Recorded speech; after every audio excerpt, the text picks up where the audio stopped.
And we're live. Okay. Okay, so Pacific Rim. So we just watched Pacific Rim. You haven't noticed? Couch, two people, very reminiscent of another vlog that I watch. I shall link him below. Pacific Rim. Okay, wait. In that same person's style, we must first go to the previews. What were the previews we saw? We watch R.I.P.D. Okay, I was gonna save RPD for last actually, Okay. because it fucking. Okay, so we had Elysium, which, if you take footage from that trailer, you can make a fake Halo trailer. There's like the ring in the background. And Yeah. That whole... I don't know what it's about, but it has what appears to be Cyrax from Mortal Kombat holding a gun. So if Maxim's in town, we'll probably watch it. back in... it's gonna come out in August. Does it come out? Yeah, it's coming out next month. Late next month. So... yeah, so I'll be on break, I think. Yeah, I'll be on break and I should be able to see it. Next is Percy Jackson and Sea of Shit. Yeah. I don't know, it might be a good movie. Sounds like a monster. Sounds like a monster to me. I don't know. Percy Jackson, you read the books, right? I read the books. I was a big fan of the books. Not a big fan of the movies. After watching Perks of Being a Wallflower, I can't imagine Logan Lerman as anyone else other than this retarded kid who can't make friends. And he really does sound like that. He's like, my father is Poseidon. I have serious daddy issues, and so I must consistently get myself killed just to please him. What is up with the seahorse? That has to be the least manly animal you can summon, unless you're Raphael the demon seahorse. But you will not get that reference unless anyone reads my Twitter, which, even though I average 15 views per one of these vlogs, I know none of you check out my Twitter. You guys suck. So, okay, we've covered Halo the movie, Sea of Shit. What was the third one before R.I.P.D.? Must be a really forgettable one. If that Well, was yeah. That's it. Also, if you watch movies in a Malaysian cinema, there's this really creepy ad about how this bad CGI boy thing drags you through the toilet so you know what to do. So you know what goes on in that. It has Iron Man effects in it too.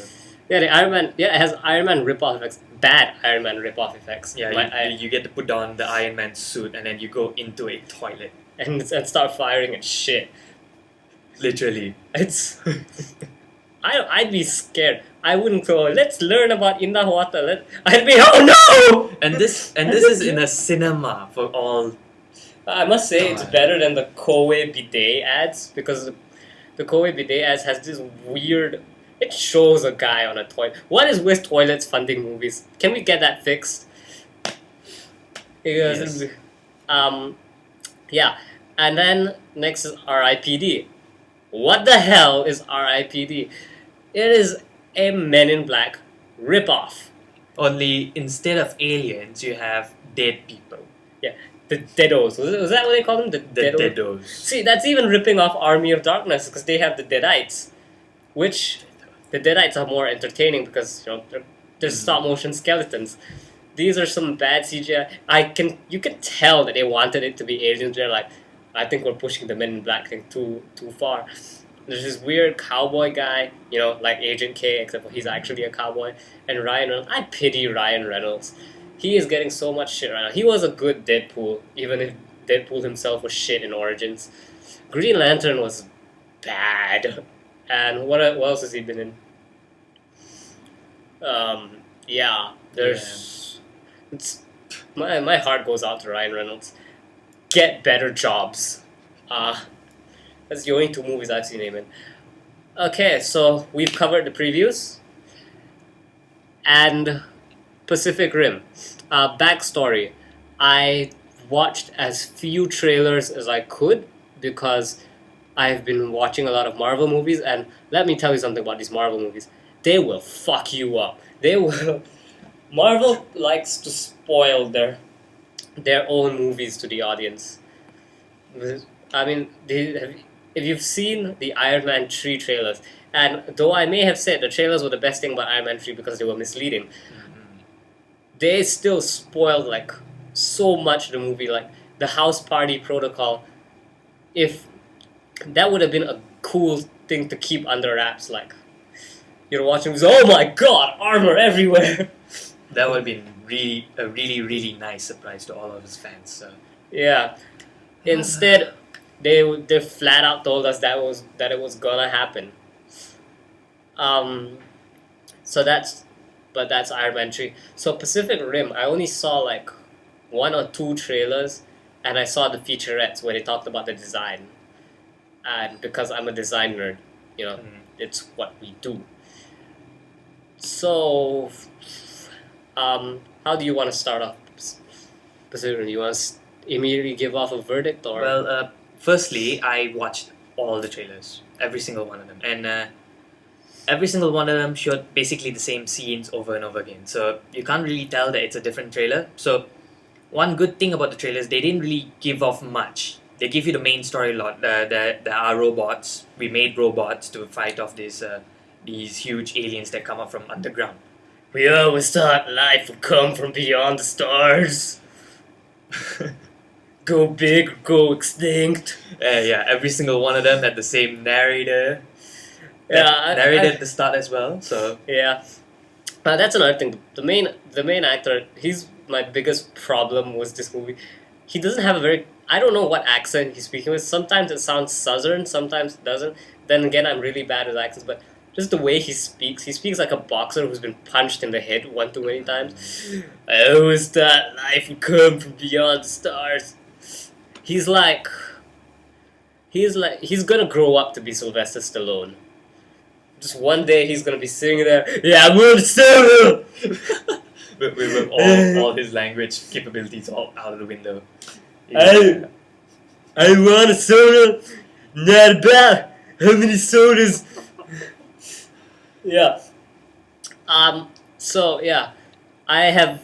If you read my blog, which all 15 of you don't, because you guys suck. I did a piece talking about robot movies in general.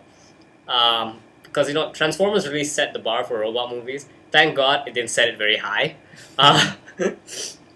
I'd say like and it also spawned this generation of Michael Bay wannabes. Which really, Michael Bay wannabe is like cosplaying as a cancer patient.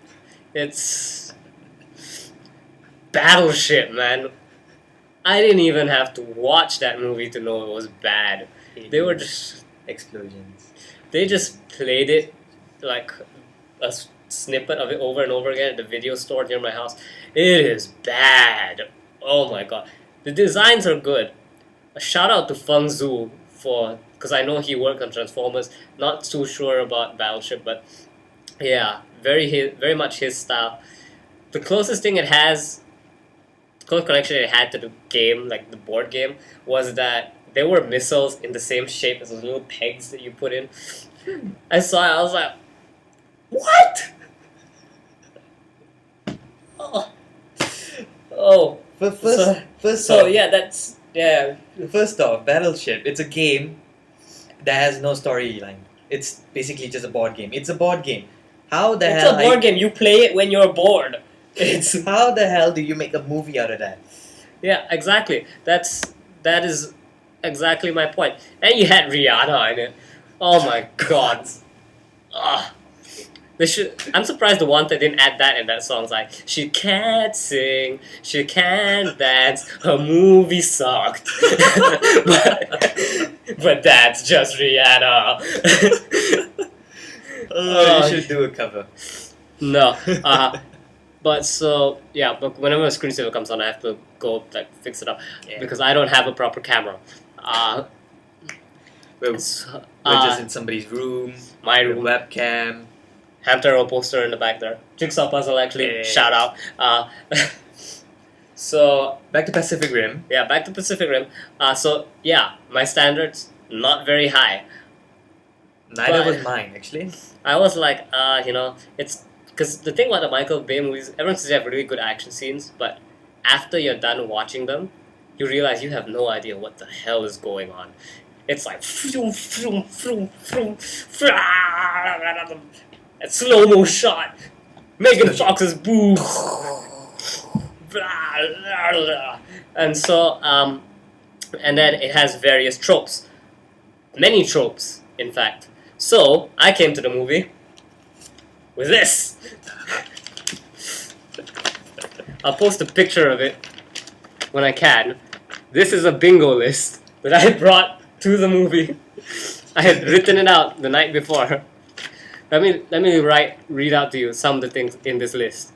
Something said in a scene where the protagonist gets schooled is repeated dramatically.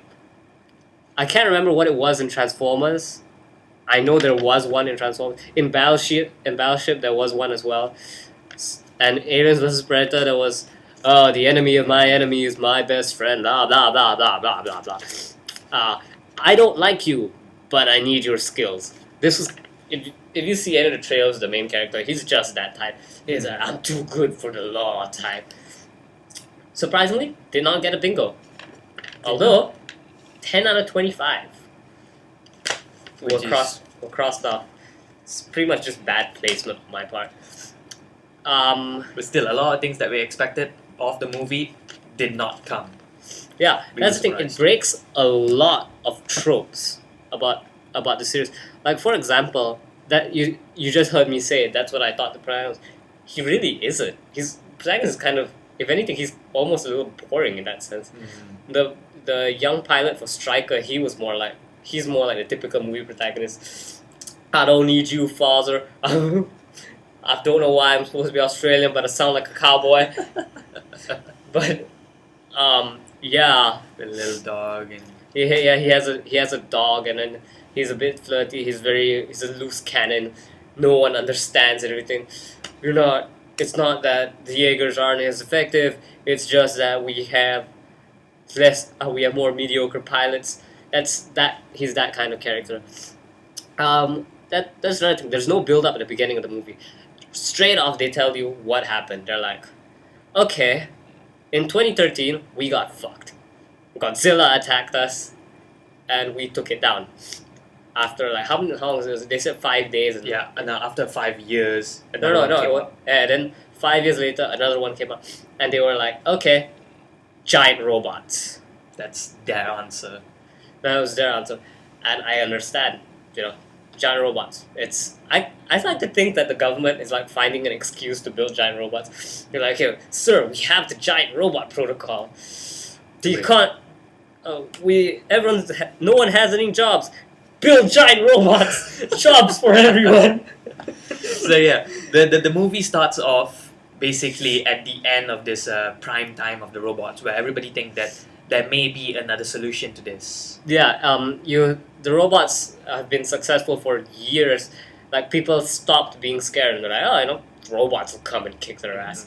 To be fair, that's what happens whenever a problem happens to me. I'm like, a giant robot will come and fix all this. Still waiting for one to fix my parking ticket.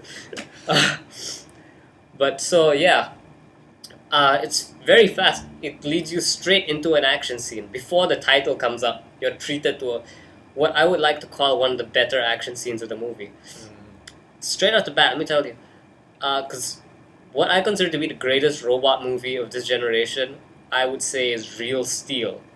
It's a boxing movie. Rock'em Sock'em Robots, the It's a movie. really good movie. Yeah, it's a really good movie. But it's not quite a robot movie. One of the things that makes it really good, aside from kick-ass fight scenes, is the fact that it's got a really good human story.